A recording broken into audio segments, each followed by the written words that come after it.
আসসালামু আলাইকুম আলিম পরীক্ষার্থী 2025 স্থগিত পরীক্ষাসমূহের সময়সূচি সেটা হচ্ছে ইংরেজি দ্বিতীয় পত্র পরীক্ষাটি যেটা স্থগিত করা হয়েছিল 10/7/2025 অর্থাৎ জুলাই মাসের 10 তারিখ, সেটা আগস্ট মাসের 14 তারিখে বৃহস্পতিবার এটা অনুষ্ঠিত হবে। এবং আরবি দ্বিতীয় পত্র যে পরীক্ষাটি শুধুমাত্র গোপালগঞ্জ জেলায় স্থগিত করা হয়েছিল 15/7 জুলাই মাসের 15 তারিখ, সেটা 13/8/2025 বুধবার অনুষ্ঠিত হবে। অর্থাৎ এটা অনুষ্ঠিত হবে হচ্ছে আগস্ট মাসের 13 তারিখ।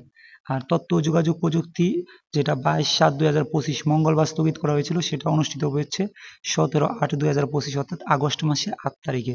এবং বালাগাত মান্ত্রিক সাধারণ বিভাগের পরীক্ষা আছে হচ্ছে 19 আগস্ট মঙ্গলবার। এবং যারা বিজ্ঞান বিভাগের আছে তাদের আলিম পরীক্ষায় ওই দিন পদার্থ বিজ্ঞান পরীক্ষাটি অনুষ্ঠিত হবে মঙ্গলবার 19 তারিখ আগস্ট মাসের। এবং মুজাব্বিদ এবং মাহির গ্রুপের যারা আছে তাদের তাজবিদ প্রথম পত্র পরীক্ষাটি অনুষ্ঠিত হবে হচ্ছে 19 আগস্ট মঙ্গলবার। তো এই হচ্ছে তোমাদের পরিবর্তিত ডেট। তো সে অনুযায়ী প্রস্তুতি গ্রহণ করো। ধন্যবাদ সবাইকে। আর আমি এটা ভিডিও প্রতিদিন যদি একজন দর্শকও দেখে তাহলে এই চ্যানেলে আমি ভিডিও আপলোড করব। এবং যতদিন বেঁচে থাকি ততদিনই যদি একজন মানুষ এই চ্যানেলের ভিডিও দেখে তাহলে আমি ভিডিও আপলোড করবো ইনশাল্লাহ। ধন্যবাদ সবাইকে। আসসালামু আলাইকুম।